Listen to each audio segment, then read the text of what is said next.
The Art of Leadership Network.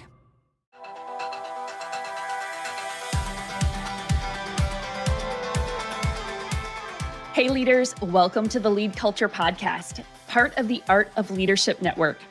I'm your host, Jenni Catron, CEO of the Foresight Group. We're a company dedicated to helping leaders develop thriving teams. Each week, I'll be your guide as we explore practical strategies to equip you with the tools you need to lead with clarity, confidence, and build unstoppable momentum in your organization. My mission is to be your trusted coach, empowering you to master the art of self-leadership so you'll learn to lead yourself well so you can lead others better. Each week, we take a deep dive on a leadership or a culture topic. You'll hear stories from amazing guests and leaders like you who are committed to leading well. So let's dive in and keep learning on this leadership journey together. Well, friends, today I am joined by Damon Lembi.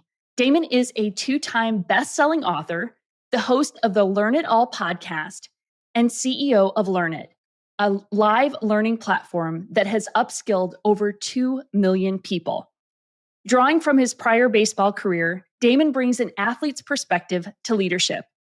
Through his journey, he's gained invaluable insights into what helps organizations grow, how great leaders learn, and why Learn It All companies outpace their competitors every time. So Damon, welcome. Thanks for joining me today.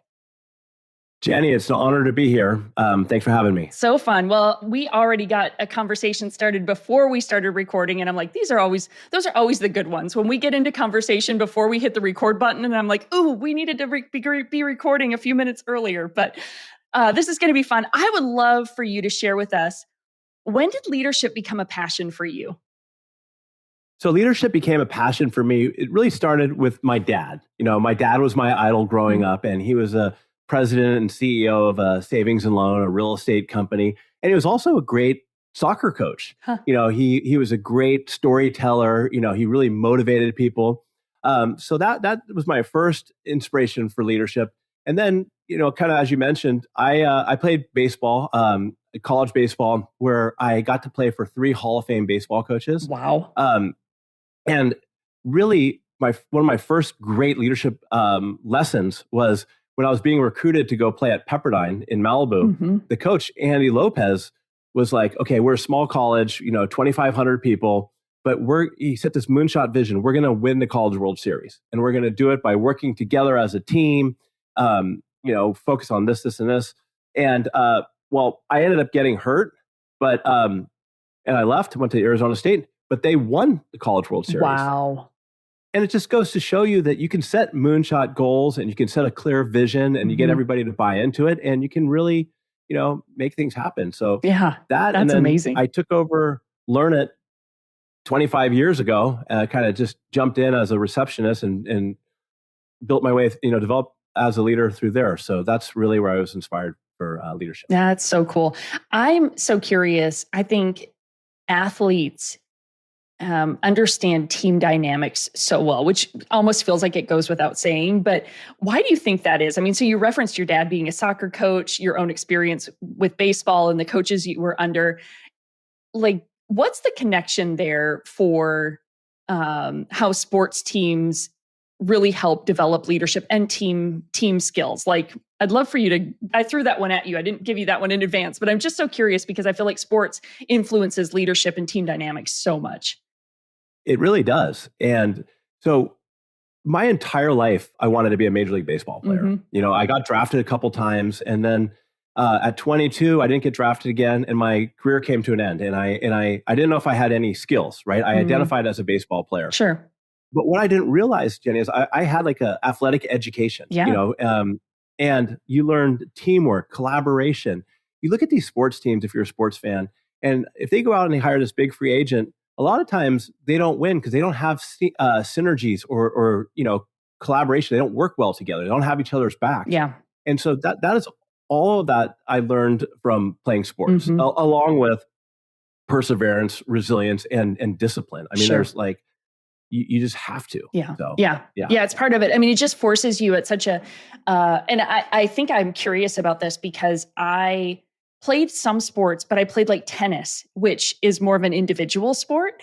And so I feel like I kind of envy people who played team sports growing up because I think there's so much that you learn in that collaboration and the partnership and the unity and the shared goals that is so powerful in the application to leadership later on. And so I think like there's this little piece of me that's a little jealous of, I wished I had played more team sports growing up because I see so many just positive byproducts of people who grow up doing team sports and their ability to work well with a team in the workplace. And so just always curious about that.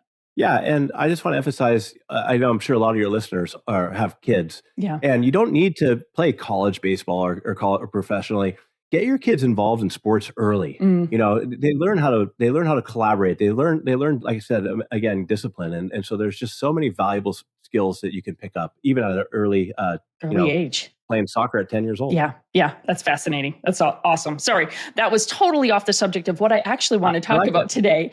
I want to dig into the topic of delegation. And I think so many leaders struggle with this idea. And you've shared that you made the mistake of trying to do everything yourself early on. I'm super guilty of that myself. So I would love for you just tell us a little bit about maybe what you recognized as you began to delegate better. Like maybe give us a little backstory on this topic for yourself.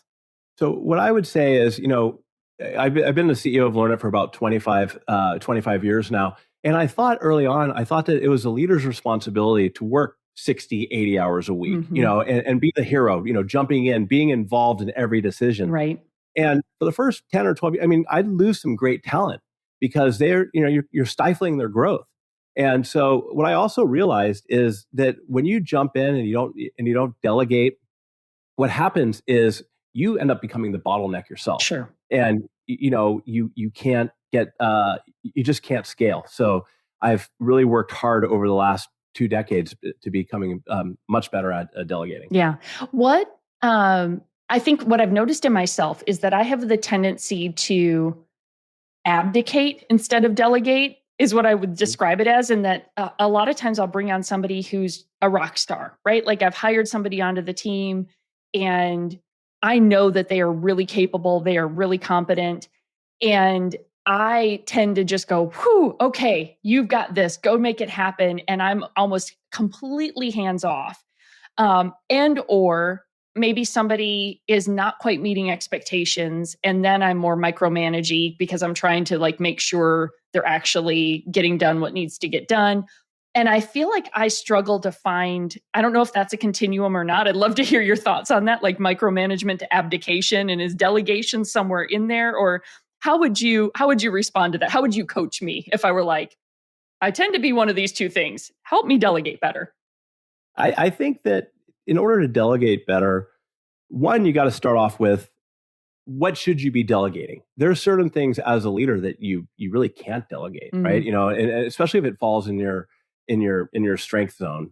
And so, but there's a lot of things that you should be delegating. So it's kind of like first starting off and like, okay, how do I surround myself with great talent, figure out what their strengths are, and then hand things off to them.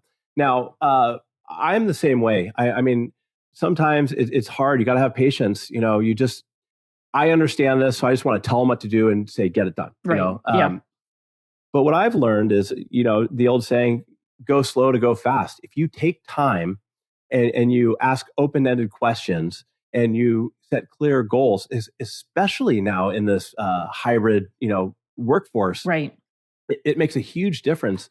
And when you do that, there's a lot of benefits in it. It accelerates decision making. It gives people learning opportunities, and people really feel empowered that they're part of the organization. Yeah.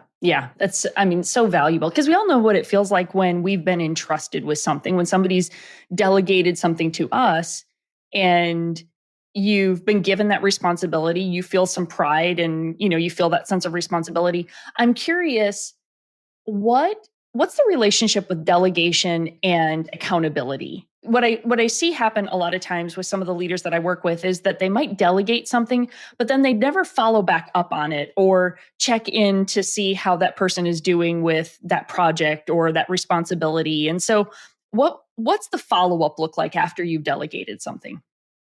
Again, it kind of depends on what you're delegating and the level of complexity that happens.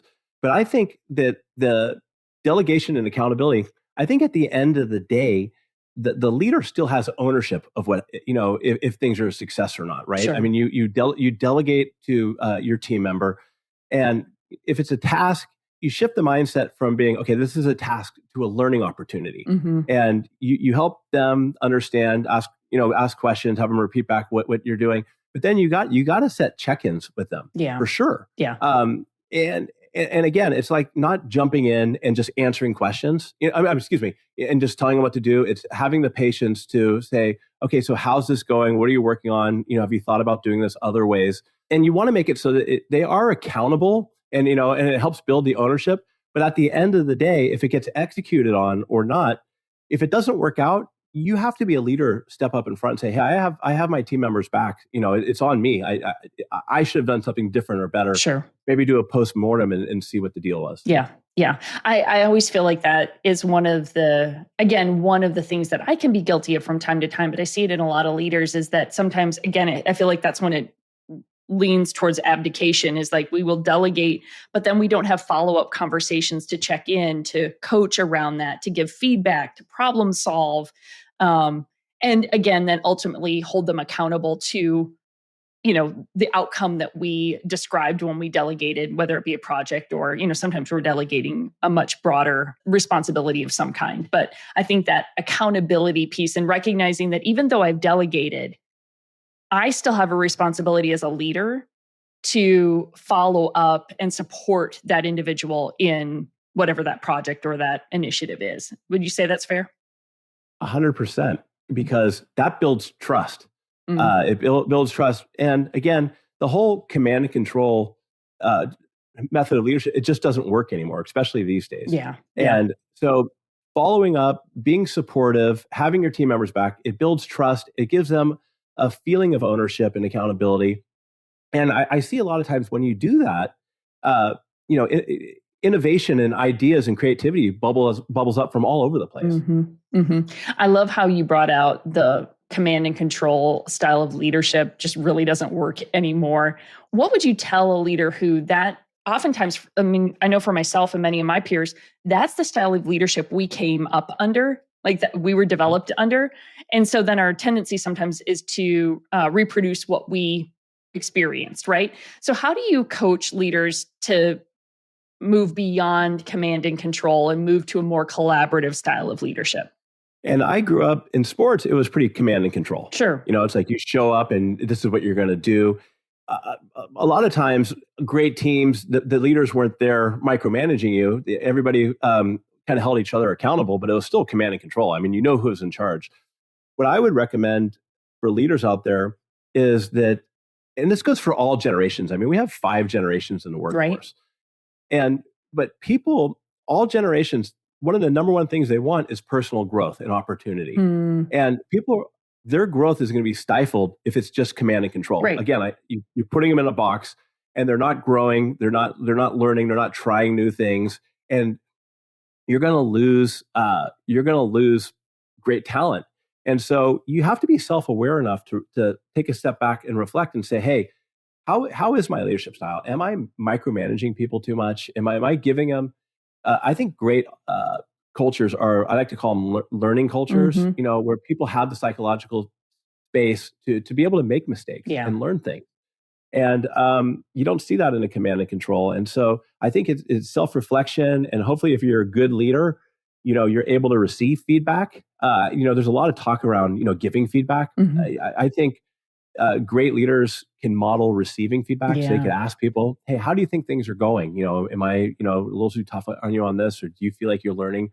And if people feel like that they can open up to you, that helps you realize whether or not you are too much of the command and control style. Yeah. I think the ability to diagnose that is so big. And like you said, the welcoming and creating opportunities for feedback. I'll have leaders tell me sometimes, well, I'm open to feedback. And I'm like, well, have you invited them to give you the feedback? Because the thing we miss all the time when we're in, a more senior leadership seat is that they're not just going to offer that without some invitation in a lot of cases, right? And so we have to actually be the ones to say, hey, could you give me some feedback on that? How did that land? Was that too direct? Did you have the information that you needed to be able to follow through on that, or whatever the case might be? It's actually hard to get good feedback in a lot of cases. And so again, creating that environment of safety where then how you respond to it when they actually give it to you is going to determine whether they give you feedback again in the future. 100%. Like you said, especially as a senior leader. One little tip that I do quite a bit is when I was writing my book, I would share different paragraphs or chapters with team members of mine, and I would say, "What do you think about this? Honestly, I don't think it's very good because of this, this, or this." Mm-hmm. So you're kind of being a little bit vulnerable in a sense, Sure. so that you're opening up the door. And then really the trick is after that is if they come back, and this particular gentleman did, and he's like, "Yeah, this is no good because of this, this, and this." I didn't get defensive. 15 years ago, Damon would have got defensive. Yeah. But I was like, okay. I took a step back and I said, this is something, he's bringing up a good point. And I actually implemented what he said. Mm-hmm. And I pointed that out to him afterwards. And I kind of gave him praise. I said, hey, look, this is something in my book, Nick really helped with this. And when you model that behavior and you share it out with your team, I think you create an environment where I found that people feel more comfortable to giving feedback. Yeah. And I think it's so critical to be able to receive feedback because, again, it's like the fuel for learning. I don't think you can grow as a senior leader or anybody if you're unable to accept feedback. You don't have to implement something all the time from it, but you got to be able to accept it. That's right. And, I was working with a team a while ago. This was a couple of years ago. And they had increased the feedback so it was a senior leadership team. There had been a lot of tension between the senior leadership and the rest of the staff. And so, we did a lot to kind of work on increasing the communication. And ultimately, we got to a place where the team members were giving feedback to the senior leadership, which was really valuable because decisions were being made without the insight from the rest of the staff. And so it was creating, complexity and challenges throughout the organization, not an uncommon challenge. And, but then what happened was they were receiving the feedback, they were listening to it, but they weren't always taking action on it. So then the rest of the team felt like then their feedback was going into no man's land. And so they didn't feel like their feedback was being valued. And so the problem was they weren't closing the loop on, hey, thank you so much for that feedback. Here's what we did with it. Because in not doing so, the team was feeling like, well, they aren't listening to us. It doesn't matter. We shouldn't give feedback anymore. And so that was such a valuable learning for that team in that, yes, it doesn't mean that we have to take action on all of it, but closing the loop and letting them know, hey, we heard you. Here's what here's how we processed that. Here's the decision we came to was really important to keep building the trust, especially in a situation where there was some trust broken within their organization. So that was a fascinating piece. As I was reading some of your stuff, you talk about how delegation frees you up as a leader. But then there's also other benefits. So we often think when we're talking about delegation, we think, oh, whew, okay, I can get that off my plate. That gives me margin. That gives me space. But there's other things that really kind of come out. There's other benefits to delegation. And I think some of that might happen in team dynamics. Some of that might be like just even the development of others, faster decision making. So I'd love for you to maybe hit on a couple of those of what are some of the other benefits of delegation? I think we make it all about us when in fact, there's really a lot more going on. Well, you stole some of them right there. Faster decision making. People aren't waiting around, Jenni, for you to make the decision anymore. They feel they have the ownership to go, so you can accelerate decision making. Again, you're creating a learning opportunity, a learning culture where people feel like they're able to learn from their mistakes. I also have found that delegation also, yes, it does free up leadership, of course. It also helps you build a stronger leadership bench. So if people are taking on new opportunities and they're succeeding with them and they're learning other aspects of the business and they're getting more confident and they feel valued, well, if somebody leaves, they're more likely to be able to step into that role than having to bring in somebody from the outside. So there's a ton of benefits. And I would just say I mean, in the last 4 years at Learn It, I mentioned to you before we came on that I feel like we have a great culture. Not perfect, everything's not perfect, but I've removed myself from probably 90% of the day-to-day activities, Awesome. which I've never been like that. Sure. Right? I've never been like that. And we've never been better. We've never been better operationally in sales. And I think as a leader, it goes back to that question about command and control and accountability is you got to kind of sit back and reflect and say, and be open to other ideas. Be curious, surround yourself with great people who are maybe experts in areas that you're not, and have the trust in them and give them the tools they need to be successful. And if you do, I mean, the team dynamics, I mean, it's fantastic. Yeah. That's so good. I mean, it does, like, creating that environment, the opportunities for the team and their development specifically and with each other, so valuable. So good. Okay, I want to save time because I want to talk more about your book, The Learn It Leader. You emphasize the importance of having curiosity and a commitment to continuous learning. So you can either zoom in on that or you can zoom out and tell us more about just the idea of the Learn It Leader. But I'd love for you to unpack that for us a bit. Sure. So the Learn It All Leader is really about my career from baseball to learning from my father. And I didn't get a MBA from Harvard, that's great if you did, but you can continuously learn and grow. I like to say great leaders aren't born or made; they're constantly in the making. And the first half of the book is about doing. The second half about the book is about the first half of the book is being. The second half is doing. And I think when it comes to curiosity, for great leaders, that's like the thread through everything. You have to be curious. And when it comes to continuous learning, I think you owe it to your team, you owe it to your family to always be continuously learning and growing and evolving, and almost a little paranoid because I want to make sure that I'm a great dad, a great husband. And, things change. In this world with AI, things are accelerating faster than they ever had. And I want to make sure I feel, to a degree responsible for my 75 employees that learn it. Sure. So I want to make sure I'm staying relevant and that we're staying relevant. I don't have all the answers. I got a lot of people around me who can help with that. But if you're not continuously learning and you're not curious to find ways to do things better all the time, and now it's even like, okay, curious as far as like, okay, how do I do this? Now I just say, how do I do this even better with AI? How do I get curious of using AI to leverage some of this? Right. And so you have to constantly, I believe great leaders are constantly curious, they're humble, and they enjoy learning. So good. I feel like the tendency is to do less of curiosity and less continuous learning, the more experience, the more time we've been in our work. Do you think that's true? Or do you think it's more personality driven? Like, do you think most leaders have to really engage this commitment to be the learn it all leader and stay focused on curiosity and continuous learning? Is the drift towards complacency, I guess, maybe is the question I have in there.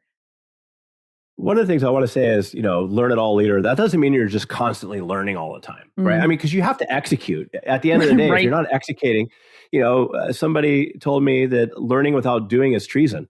And that's a great one, right? Yes. So learning without doing is treason. Yeah. So you have to actually execute. So I'm not saying, hey, just spend all your time, reading and learning. It is super important. And just like I'm sure with your show, on my show, interviewing some of these leaders like Doug Conant from Camel Soup, I mean, they're constantly, continuously learning. Right. Yeah. So I think it's a personality thing. I have friends who are super successful, and they're know-it-alls. You know, I mean, they're more of better individual contributors than they are, and when I talk to them about new things or books, their eyes kind of roll back in their head. They're thinking, I got it all figured out. It's funny too, because a lot of them are like, oh, I'm a learn it all. I'm like, yeah, right. You haven't heard anything I said. So I think it's a personality type. And I think that sometimes it evolves over time. I mean, I think for me is I made some big mistakes early on, over expanding and everything at Learn It. And it really humbled me. I was lucky to have my family. So you realize that you don't know it all. You don't have all the answers. Yeah. And you owe it to yourself again and your team to constantly be learning, I believe. And it doesn't mean, even reading 20 minutes a morning. Oh, game changer. That's all you got to do. Yeah. Game changer. Yep. Well, you said the word in there that was coming to mind as you were talking about it is the humility. Like there's a humility required to keep a posture of curiosity and learning. And there's a vulnerability in going, like, even with all the AI stuff, which we've mentioned a little bit, we talked about before we started recording, and but just keeping a pulse on what is changing around us to make sure that we're keeping pace as leaders. And there's a vulnerability in that because you're like, okay, after this many years of doing what I do, you kind of want to, like, there's a part of you that's like, have I not paid my dues yet? Can I, like, and the reality is we have to keep learning and growing, right? Everything is changing around us and we need to keep learning and growing in order to lead well. At least that's probably one of the convictions that I hold so far in my journey. Well, I'm kind of a rare case. I've been at Learn It for 30 years. A lot of people have done several jobs. I mean, obviously I have outside, investments. I do other stuff, coach people and everything. But I wouldn't enjoy work so much if I wasn't continuously trying to figure out if I wasn't curious on how to make things better. That's right. How to evolve and how to change and how to do things. If it was stale and it was just like, picking up a paycheck or, leading a team that was just like, hey, this is how we've always done it. We just want to, float by. I would probably left 15 years ago. Sure. But I always want to continue to figure, maybe it's the competitiveness in me, sure. And other people. But I think I've found that a lot of the best leaders, they just want to continuously learn and get better. And I've also had the fortune, I know you have too, to just be around great leaders and some of the very best leaders of all. They're so humble, and and you would never really know how successful they were if because they're just kind of curious and they're asking you questions and having a conversation. But I think that's one of the traits that sets great leaders apart is being humble and being curious. Yeah, so good, so good. I was thinking, just that commitment to humility and growth, the value in it, in both for yourself. And I often will just even tell myself, so I've been leading the Foresight Group for 8 years. My title hasn't changed, but the organization has changed significantly and my responsibilities have changed significantly. And this was true even before I was leading this company, in the previous jobs that I had. Most of the time, my title didn't radically change, but every 6 months, I would reevaluate my work and say, hey, what's changed? What's different? And what does that require of me? And even that, like, little rhythm of every 6 months or so, just saying, hey, what's changed and what does it require of me? Even though there's not a title change, I found helped me identify where I needed to keep learning and growing to keep succeeding. So, like, to your point of being in the same organization for 30 years, well, I'm quite confident what you do today is radically different than you did 30 years ago. And you wouldn't still be there today if you hadn't been curious and committed to learning along the way. So, love that example. Well, I would say it was radically different from what I was doing about 7 years ago. Yeah. So, and what you just pointed out right there, I think it was a great piece of advice for your listeners is self-reflect. Think about, what have you been doing the last 6 months? Is this where I should be spending my time? Where am I going to have the most impact and value as a leader? And be curious and really challenge yourself. Mm-hmm. Or again, get feedback from other people. How can I make our organization better, regardless if my titles change or anything? But if you just come in with the approach of, I'm just going to jump into today and just get done and just be busy.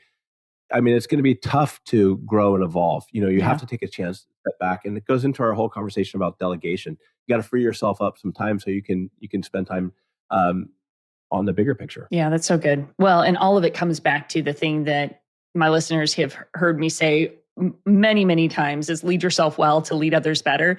The self-leadership piece, nobody else is going to do it for you. I mean, you might, depending on the seat that you're in, you might have a leader above you who's invested in your development and is challenging and drawing out the best of you. And I hope that's true. But at the end of the day, you've got to be the one that's most committed to your growth and development. And so, Damon, I would love for you to tell us more about how we can connect with you, where we can learn more about Learn It, find your book. Tell us all the things so we can connect more. So check us out on the Learn It All podcast. I can't wait to have you on, Jenni. That'll be great. Connect with me on LinkedIn. I'm pretty active there. And learnit.com is our website, and my book's called The Learn It All Leader. And I've got another one called Good Decisions Equal Success. And you can find those on Amazon or Barnes and Nobles or wherever you buy books. That's perfect. Damon, thank you so much. This was fantastic. I appreciate your insight and your investment in leaders for all these years as a part of Learn It. I want to encourage everybody to make sure you go to learnit.com, go grab Damon's books on Amazon or Barnes & Noble, wherever you find books, and be sure to reach out to him on LinkedIn. Friends, I'm grateful you were here today. Thanks for listening. We would love to know what you thought of this week's episode. Let us know on Instagram or Facebook. You can find us at Get Foresight. That's GET, the number 4 SIGHT, or we're on LinkedIn at the Foresight Group. You can also find me at Jenni Catron on all of those channels as well. And if you enjoyed this, share it with a friend, maybe the rest of your team. Maybe delegation has been a conversation that you guys have been wrestling with on your team. Well, listen to the podcast together, take some notes, and process together your learnings from today. And more than anything, stay curious and keep learning. Thanks for joining me today. Keep leading well. We'll see you next week.